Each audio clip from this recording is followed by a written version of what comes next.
Oi pessoal, tudo bem? Bem-vindos de volta ao canal Mosaicos e Miscelâneas. Meu nome é Pedro. Hoje eu estou responsável por dar continuidade à leitura de Percy Jackson e o Ladrão de Raios, de Rick Riordan. Mas antes da nossa leitura, vamos aos recados de sempre que vocês já estão acostumados, cansados de ouvir, mas é sempre bom relembrar. Não deixem de... Pode fazer agora, viu? Não precisa esperar até o final do vídeo. Curta o vídeo e compartilhe. Deixe um comentário, isso ajuda bastante na divulgação do canal. A gente precisa bastante dessa ajuda de vocês. E também ativem o sininho, assim sempre que um novo vídeo for postado no canal, você é notificado. Então você nunca vai deixar de perder nenhum vídeo que for postado aqui. Certo? Então, recados dados. Vamos à leitura de Percy Jackson e o Ladrão de Raios, capítulo 16. A ida de uma zebra para Las Vegas. O deus da guerra nos esperava no estacionamento do restaurante. Bem, disse ele. Você conseguiu não ser morto. Você sabia que era uma armadilha, retruquei. Ares me deu um sorriso malvado. Aposto que aquele ferreiro aleijado ficou surpreso quando pegou na rede um par de crianças estúpidas. Você ficou bem na TV. Empurrei o escudo para ele. Você é um imbecil. Annabeth e Groover pararam de respirar. Ares agarrou o escudo e o girou no ar com massa de pizza. O escudo mudou de forma, transformando-se em um colete à prova de balas. E ele o pendurou nas costas. Estão vendo aquele caminhão logo ali? Apontou para um caminhão de 18 rodas estacionado do outro lado da rua. É a carona de vocês. Vai levá-los direto a Los Angeles como uma parada em Vegas. O caminhão tinha uma placa na parte de trás, que só eu pude ler, porque estava pintada ao contrário, em preto sobre branco. Uma boa combinação para a dislexia. Caridade Internacional. Transporte humanitário de zoológico. Cuidado, animais selvagens vivos. Eu disse, fala sério. Ares estalou os dedos. A porta traseira do caminhão se destrancou. Carona grátis para o oeste, imprestável. Pare de reclamar.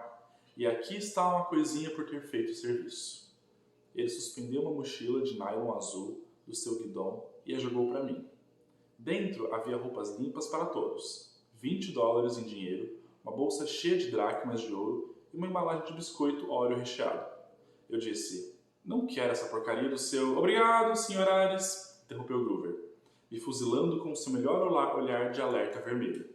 Muito obrigado. Rangi os dentes. Devia ser um insulto moral recusar algo de um deus, mas eu não queria nada que Ares tivesse tocado. Pendurei a mochila no ombro, relutando. Sabia que minha raiva era causada pela presença do deus da guerra, mas ainda sentia uma vontadezinha de dar-lhe um murro no nariz. Ele me lembrou de todos os valentões que já havia enfrentado. Nancy Bullfit, Clay Rice, Gabe Cheiroso, professores debochados, todos os imbecis que me chamaram de estúpido na escola ou riram de mim quando fui expulso. Olhei para o restaurante atrás de mim, que tinha agora apenas 1 ou 2 clientes. A garçonete, que nos servira o jantar, olhava nervosa pela janela, como se tivesse medo do que Ares nos machucasse. Ela arrastou o cozinheiro de dentro da cozinha para ver. Disse algo a ele assentiu. Ergueu uma pequena câmera descartável e tirou uma foto de nós. Bom, pensei, amanhã vamos estar de novo nos jornais. Imaginei a manchete. Criminoso de 12 anos espanca motociclista indefeso. Você me deve mais uma coisa, disse a Ares, tentando manter o volume da minha voz. Você me prometeu informações sobre a minha mãe. Tenho certeza de que é capaz de suportar a notícia? Ele deu a partida no pedal da moto. Ela não está morta. O chão pareceu girar embaixo de mim. O que quer dizer? Quero dizer que ela foi levada pelo Minotauro antes de morrer. Foi transformada em uma chuva de ouro, certo? Isso é metamorfose, não morte. Ela está sendo mantida presa. Presa? Por quê? Você precisa estudar a guerra, coisinha imprestável. Reféns. Você prende alguém para controlar outro alguém. Ninguém está me controlando. Ele riu. Ah, não? A gente se vê por aí, garoto. Cerrei os punhos. Você é bem convencido, Sr. Ares, para um cara que foge de estátuas de Cupido. Atrás dos óculos escuros, o fogo brilhou. Senti um vento quente nos cabelos. Nós nos encontraremos novamente, Percy Jackson. Na próxima vez em que estiver numa briga, cuide de sua retaguarda. Ele pôs a Harley em movimento e saiu roncando pela rua Delancey. Annabeth disse: Isso não foi muito inteligente, Percy. Não estou nem aí. Você não quer um Deus como inimigo. Especialmente esse Deus. Ei, gente! Disse Groover. Detesto interromper, mas... Ele apontou na direção do restaurante. No caixa, os 2 últimos clientes estavam pagando suas contas.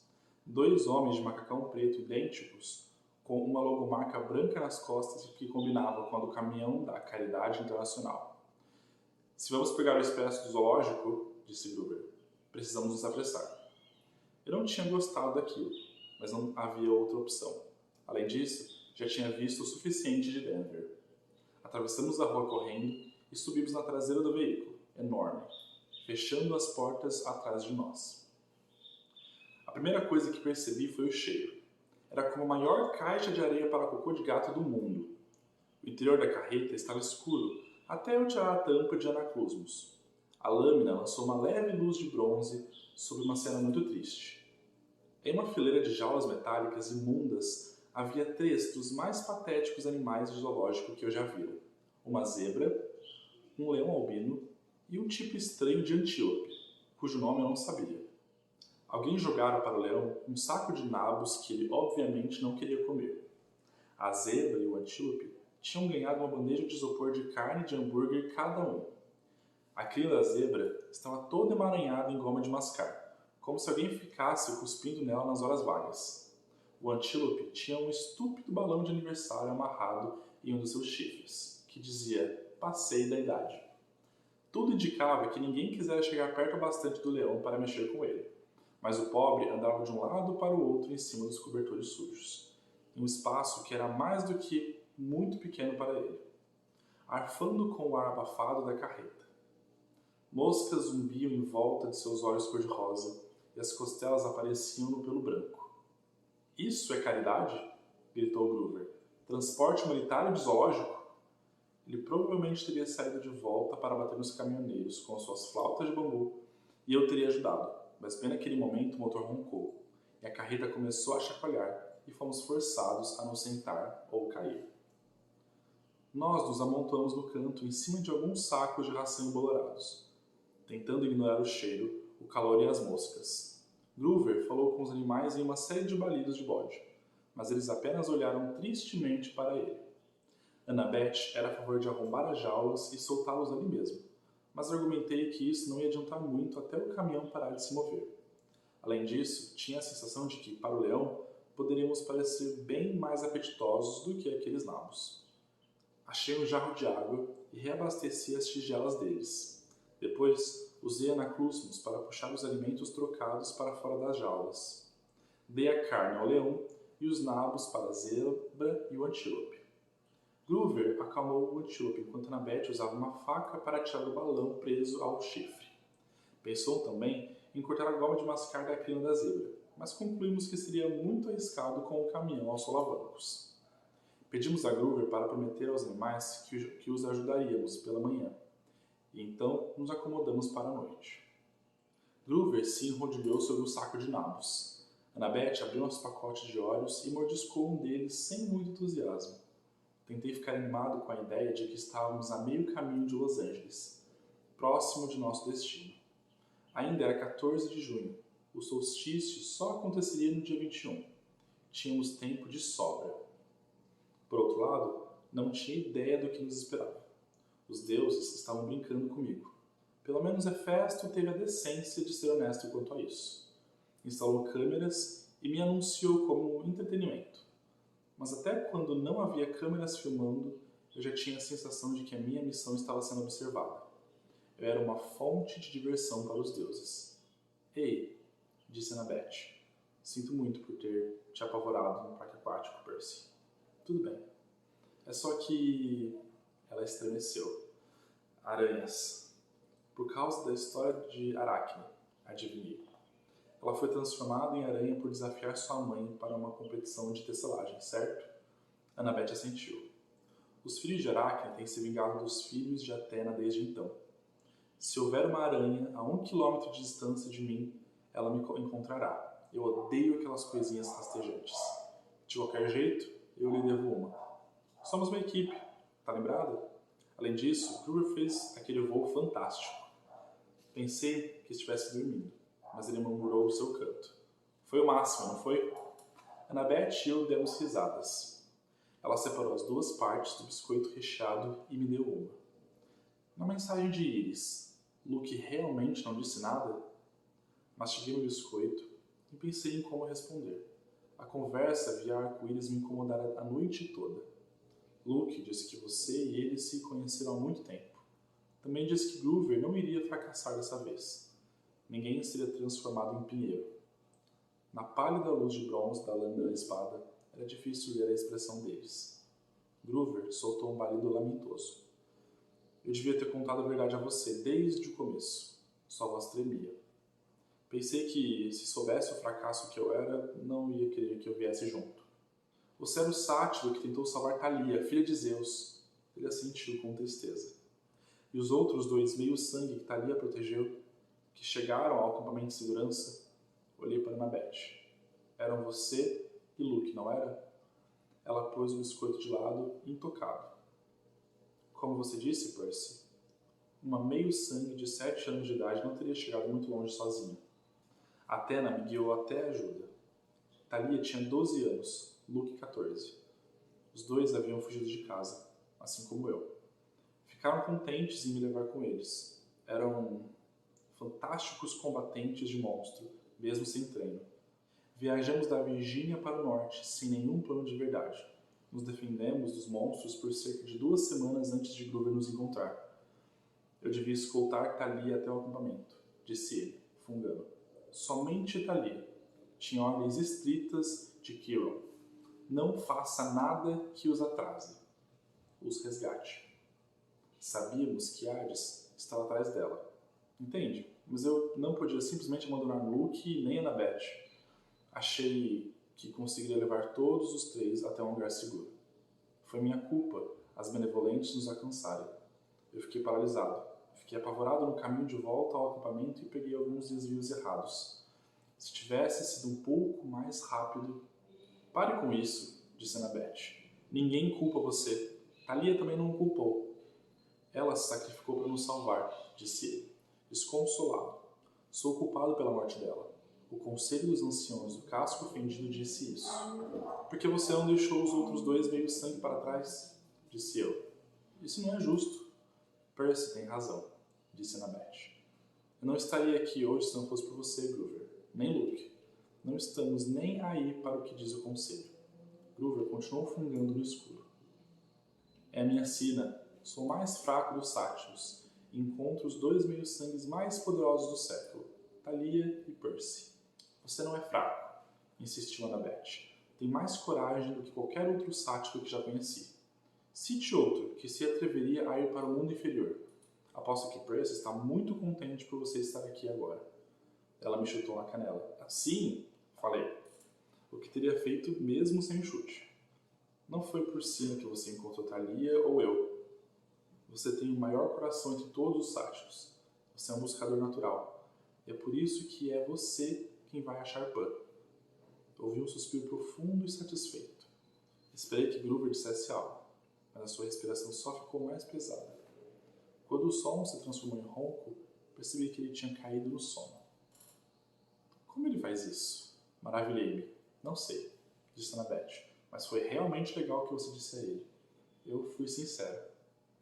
Viajamos em silêncio por alguns quilômetros, sacudindo em cima dos sacos de ração. A zebra mascou o nabo. O leão lambeu o que restara da carne de hambúrguer dos lábios e olhou para mim, esperançoso. Annabeth esfregou seu colar como se estivesse embolando uma grande estratégia. Essa conta do pinheiro, disse eu. É do seu primeiro ano? Ela olhou. Não havia percebido o que eu estava fazendo. É, falou. Todo mês de agosto, os conselheiros escolhem o evento mais importante do verão e o pintam nas contas daquele ano. Eu fiquei com o pinheiro de Thalia, uma terrine grega em chamas. Um centauro vestido de para um baile. Bem, aquele foi um verão estranho. E o anel de formatura do seu pai? Isso não é da sua... Ela se interrompeu. Sim, Você não precisa me contar. Não, tudo bem. Ela respirou fundo, vacilante. Meu pai o mandou para mim dentro de uma carta, a 2 veróis. O anel era, bem, sua maior recordação de Atena. Ele não teria conseguido terminar o doutorado em Harvard sem ela. É uma longa história. De qualquer modo, ele disse que queria que eu ficasse com o anel. Desculpou-se por ser idiota. Disse que me amava e sentia saudades de mim. Queria que eu fosse para casa e vivesse com ele. Isso não parece tão ruim. Mas o problema é que eu acreditei nele. Tentei ir para casa naquele ano escolar, mas minha madrasta era o mesmo de sempre. Não queria ver seus filhos em perigo por viver com uma aberração. Monstros atacavam, a gente brigava. Monstros atacavam e a gente brigava. Não aguentei nem mesmo até as férias de inverno.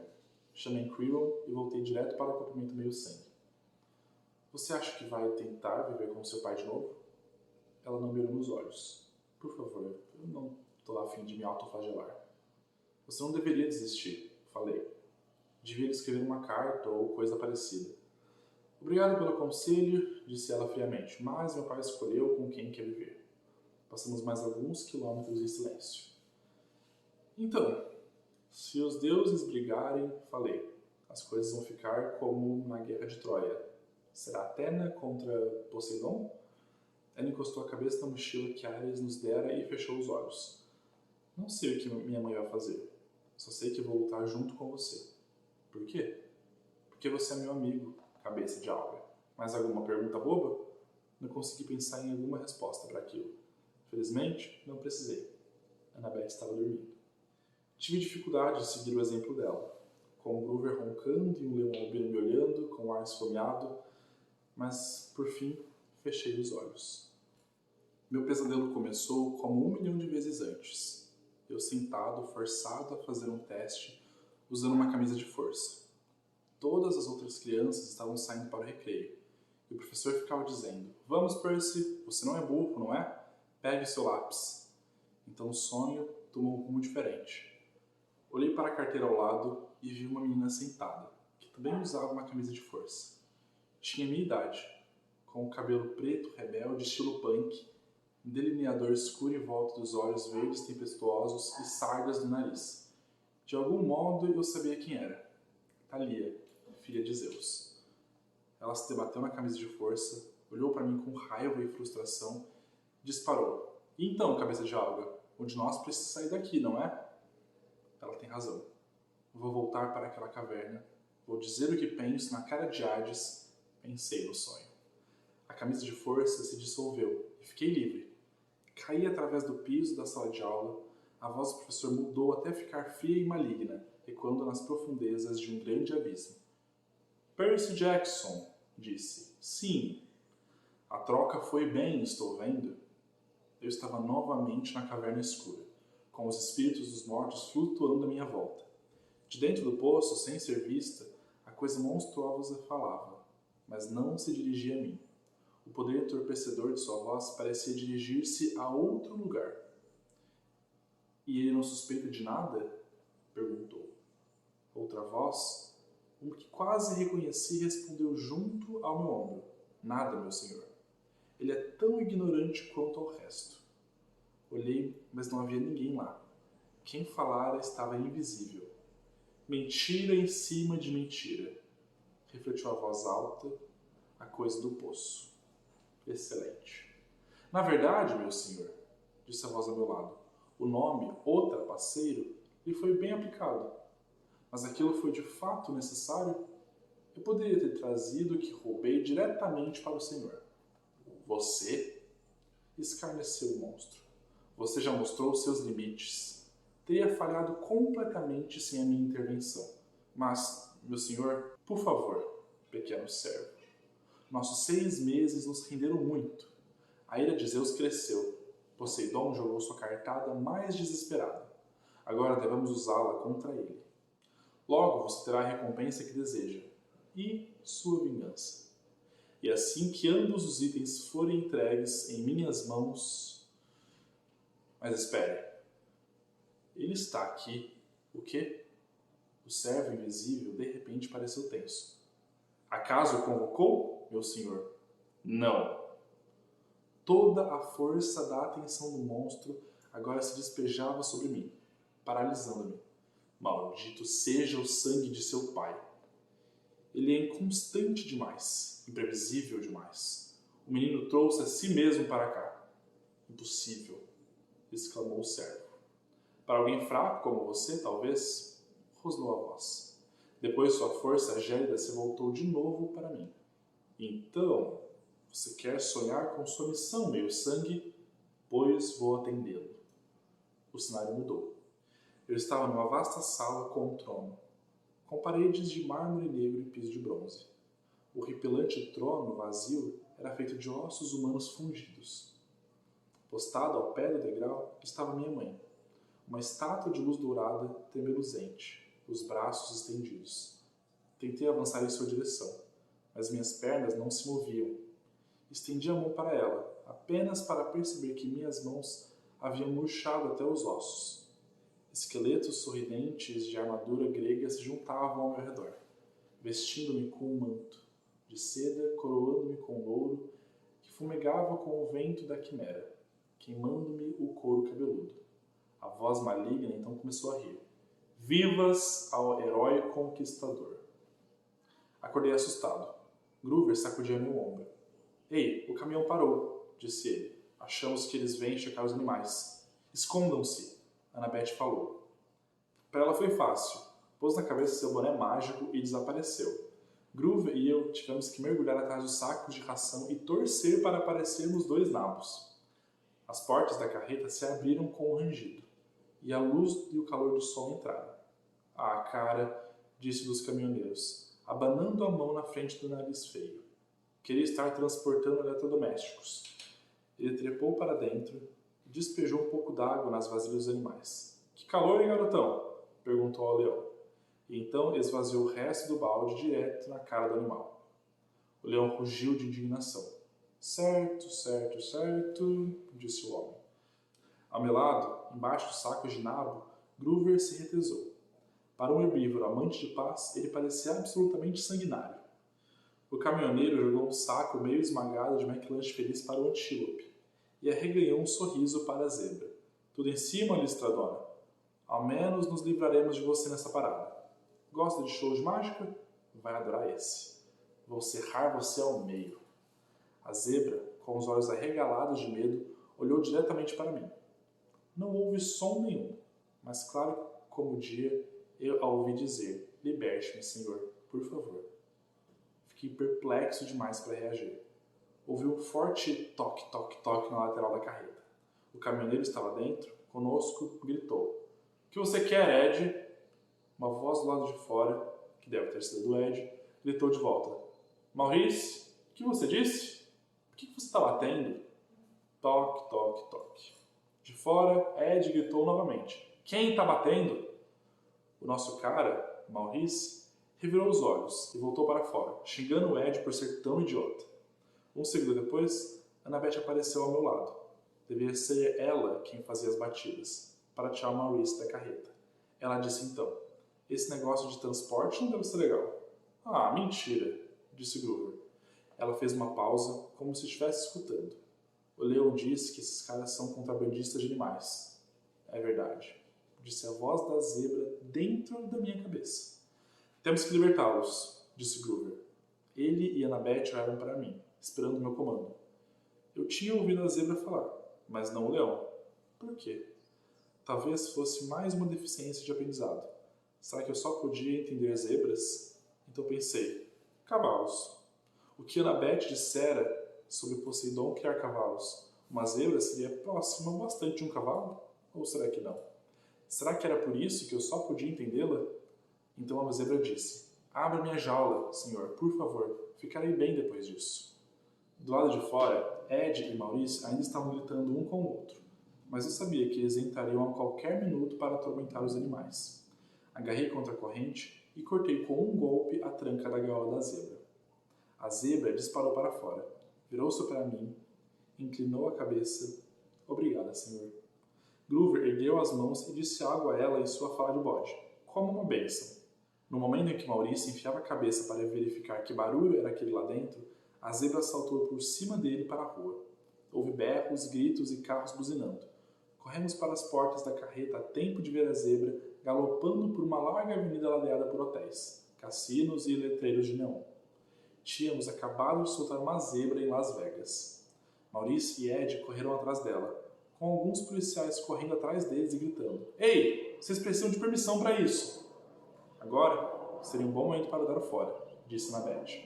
"Primeiro os outros animais", disse Groover. Cortei as trancas com a minha espada. Groover ergueu as mãos e falou a mesma bênção de bode que usara para a zebra.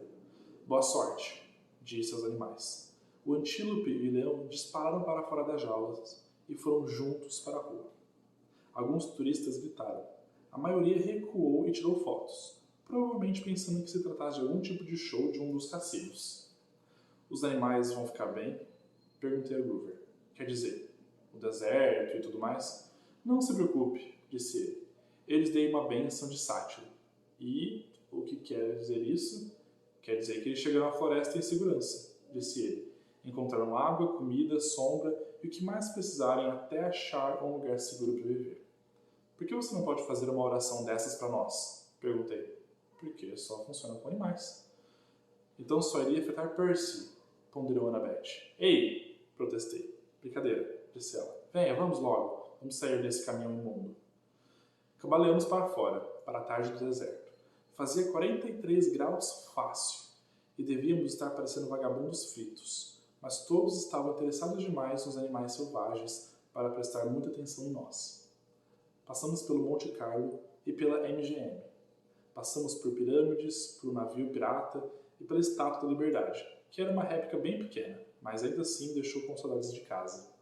Não sabia muito bem o que estávamos procurando. Talvez apenas um lugar para fugir do calor por alguns minutos. Achar um sanduíche e um copo de limonada, bolar um novo plano para chegar ao oeste. Provavelmente entramos numa rua errada, pois chegamos em um beco sem saída, em frente ao hotel e cassino Lotus. A entrada era uma enorme flor neon, as pétalas acendendo e piscando. Ninguém entrava nem saía, mas as reluzentes portas cromadas estavam abertas, espalhando o ar-condicionado com cheiro de flores. Flor de lótus, quem sabe. Eu nunca cheirara uma, por isso eu não tinha certeza. O porteiro sorriu para nós. "Ei, crianças, vocês parecem cansados. Querem entrar e sentar um pouco?" Tinha aprendido a ser desconfiado, mais ou menos na última semana. Imaginava que qualquer um poderia ser um monstro ou um deus. Não dava para saber. Mas aquele cara definitivamente era normal. Era só olhar. Além disso, fiquei tão aliviado de ouvir alguém que parecia simpático que assenti e disse que adoraríamos entrar. Dentro, demos uma olhada em volta e Groover disse: "Uau!" O salão inteiro era uma sala de jogos gigante. E não estou falando de joguinhos vagabundos como o velho Pac-Man ou outros caça-níqueis. Havia um toboágua serpenteando em volta do elevador de vidro que subia pelo menos 40 andares. Havia uma parede de escalada ao lado de um edifício e uma ponte interna para bungee jumping. Trajes de realidade virtual com pistolas a laser que funcionavam e centenas de videogames, cada qual do tamanho de uma TV widescreen. Basicamente, o que você disser, o lugar tinha. Havia algumas outras crianças jogando, mas não muitas. Havia espera para alguns jogos. Garçonetes e lanchonetes estavam por toda parte, servindo todo tipo de comida que se possa imaginar. "Ei!" disse o mensageiro. Pelo menos achei que fosse um mensageiro. Usava uma camiseta havaiana, branca e amarela com desenhos de lótus, short e sandálias de dedo. "Bem-vindo ao Cassino Lotus. Aqui está a chave do seu quarto." Eu gaguejei. Mas... Não, disse ele rindo. "A conta já foi paga. Sem taxas extras, sem gorjetas. Vocês só precisam subir para o último andar, quarto 4001. Se precisar de alguma coisa, como mais espuma para a banheira quente, ou alvos para tirar o prato, ou o que quer que for, é só ligar para a recepção. Aqui estão seus cartões, grana Lotus. Eles funcionam nos restaurantes e em todos os jogos e brinquedos." Ele entregou a cada um de nós um cartão de crédito de plástico verde. Eu sabia que deveria haver algum engano. Obviamente, ele pensava que éramos crianças milionárias. Mas peguei o cartão e disse: "Quanto tem aqui?" Ele juntou as sobrancelhas. Como assim? O que quer dizer? Quer dizer quanto temos de crédito. Ele riu. Ah, é uma piada. Ei, legal. Gostei. Bom, aproveitem sua estada. Subimos do elevador e conferimos nosso quarto. Era uma suíte com 3 dormitórios separados e um bar cheio de doces, refrigerantes e salgadinhos. Uma linha direta para o serviço de quarto.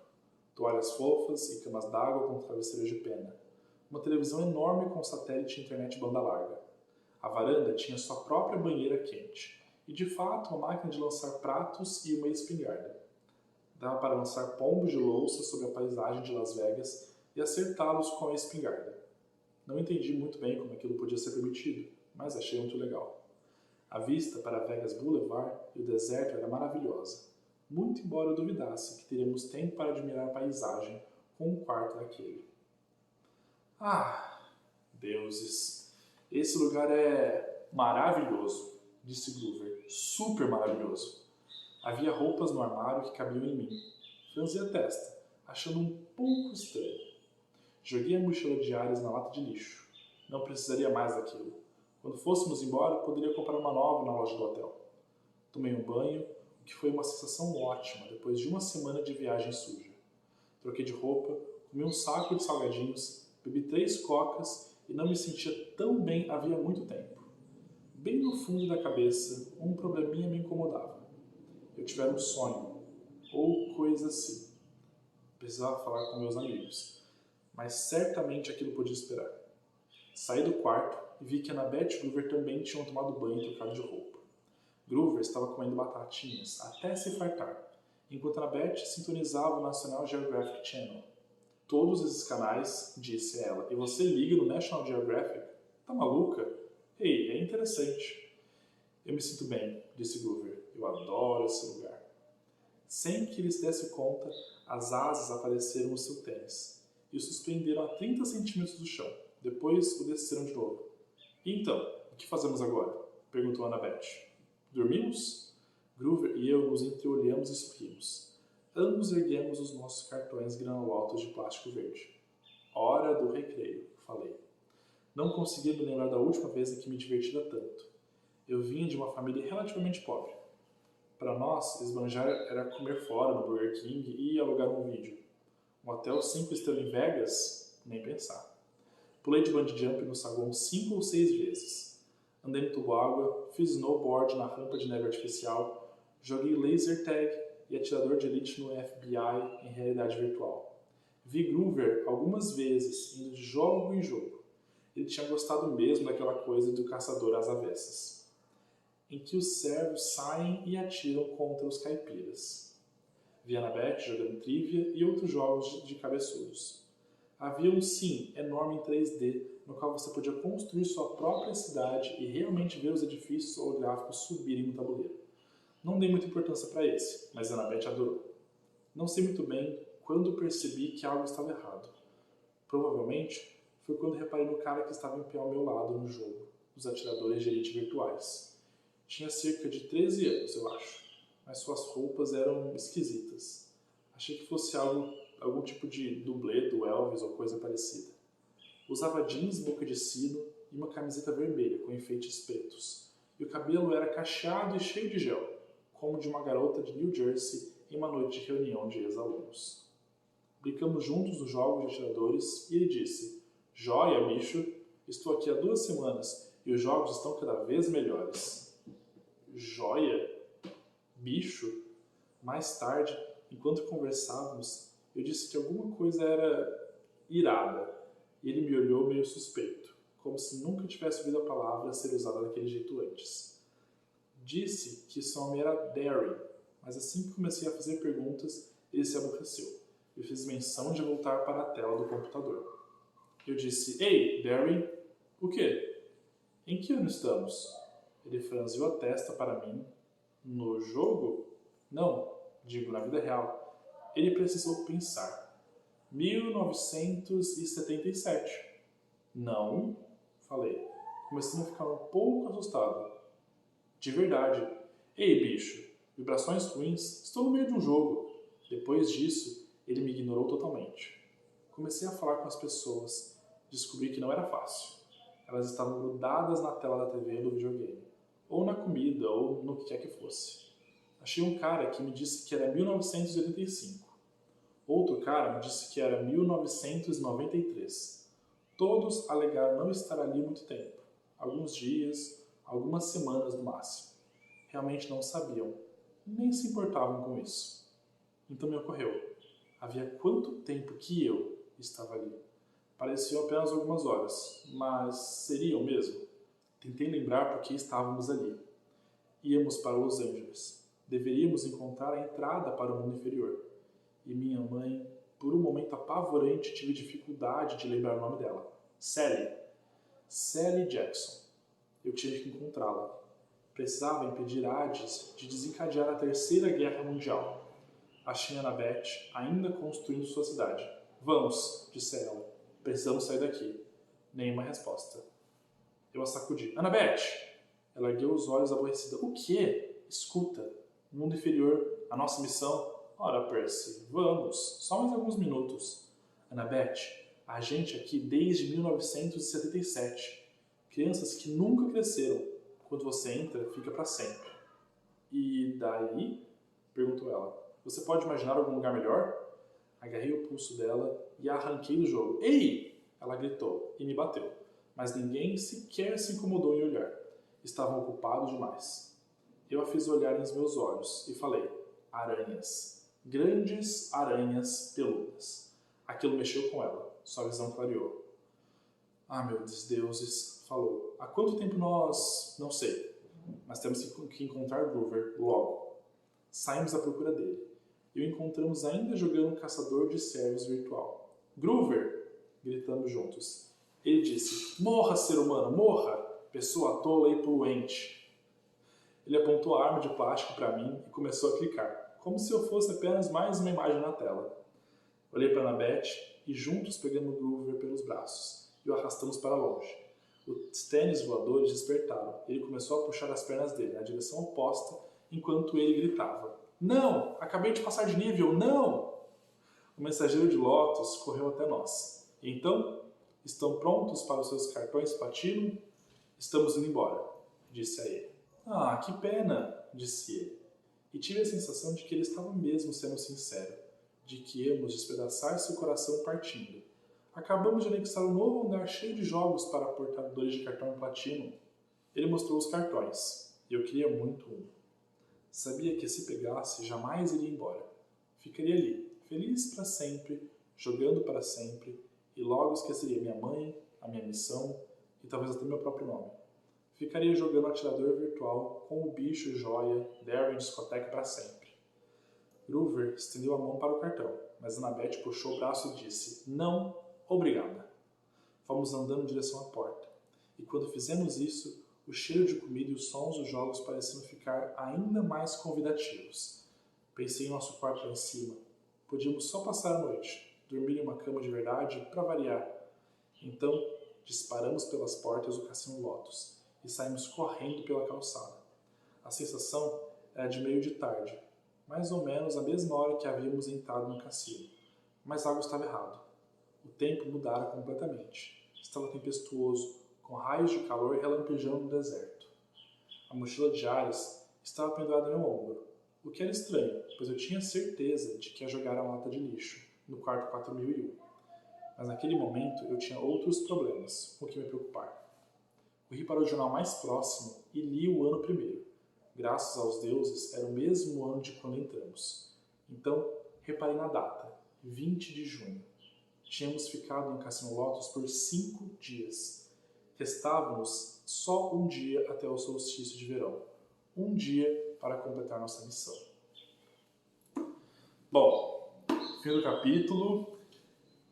Antes de eu comentar o capítulo, eu preciso dizer que é uma visita muito boa pegar novamente o livro, Percy Jackson, ler os capítulos, ouvir os meus colegas aqui no canal fazendo a leitura.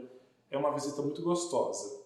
Eu me lembro que eu li a saga há muito tempo atrás. Acredito que foi uma das primeiras, se não a primeira saga, né, um pouco mais longa, de livros que eu li quando eu estava nesse processo de pegar gosto pela leitura e pela literatura em geral. E eu me lembro de duas coisas. Eu lembro que, a um certo nível, era uma leitura difícil. Então, para mim, eu era um leitor novo e me reconhecendo, me encontrando nesse mundo da literatura, eu me lembro que era uma leitura muito difícil de fazer.